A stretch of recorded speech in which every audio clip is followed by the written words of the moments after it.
Well, hello everyone. Welcome to yet another Nature Note with Jacob Rodenburg from Camp Kawartha. You know, there is so much to see and explore in nature, but sometimes we think we have to see the big picture to appreciate things. But no, there is so much wonder in the very small.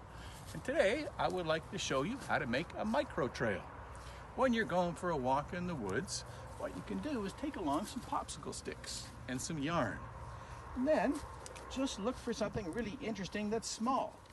For example, I found a little piece of birch bark here. That's cool. It's got different colors on it. I'm going to mark that with a popsicle stick. Over here, I found a rock, and this rock has a little fossil on it. I'm going to mark that. And then what I do is I connect them with yarn to make a trail.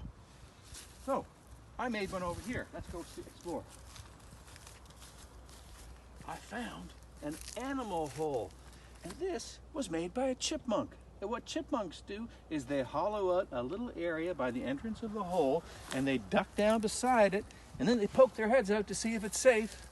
And then, if it's safe, they can scurry off to another hole.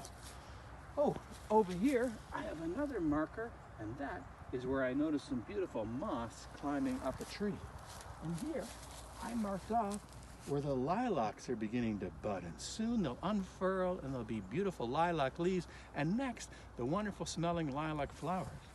Continuing along, right over here, I discovered a little ash seed on the ground. Not an ashtray, an ash seed.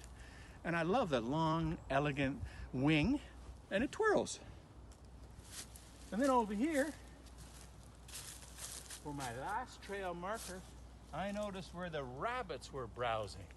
Rabbits have really sharp teeth, so when they chew, it looks like a knife cutter. So it looks like they were chewing here on some different bushes, maybe willow. And that's the end of my guided trail. What you can also do is you can take along a magnifying glass, and that helps you study the very small up close. So you can see that browse mark. You can study the leaves and the moss. There's always so much to see. Oh, one more way we can explore, and that is something I call exploration dice. To use them, first thing we have to get either wooden blocks, or you can use cardboard, and you make some cubes. On one of them, you put directions: north, south, east, west, northwest, southeast. And on the other one, you put numbers. Might be 10, 12, 18, 20, 6 sides, 6 different numbers. Next, you have to figure out where north is. Let's see. Well, the sun usually shines there around noon, so that's south, which means north is that way, east is that way, and west is that way. Never eat soggy worms. One way I remember. Next, what I'm going to do is I'm going to roll my dice. What does it say? It says go southeast for 18. Let's see, southeast is right in between. Oh, it's that way.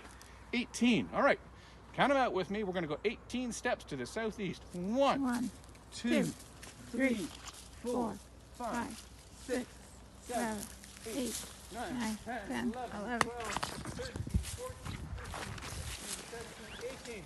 Now we hunker down and we look what's at our feet. There's always something. I found this cool stick in moss. I'm going to lift it up. Wow, there's plants growing underneath, and even a tiny little beetle scurrying around. It must be one of the first beetles of spring. Well, there. Maybe you can take your exploration dice and discover wonders in nature. Look, Jacob. There's a hollow in the grass there. I wonder who put that there.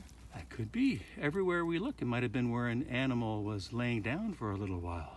Maybe that's where a chipmunk nestled among the leaves to be safe for a bit. It's always something to discover out in nature. We'll see you next time on Nature Note.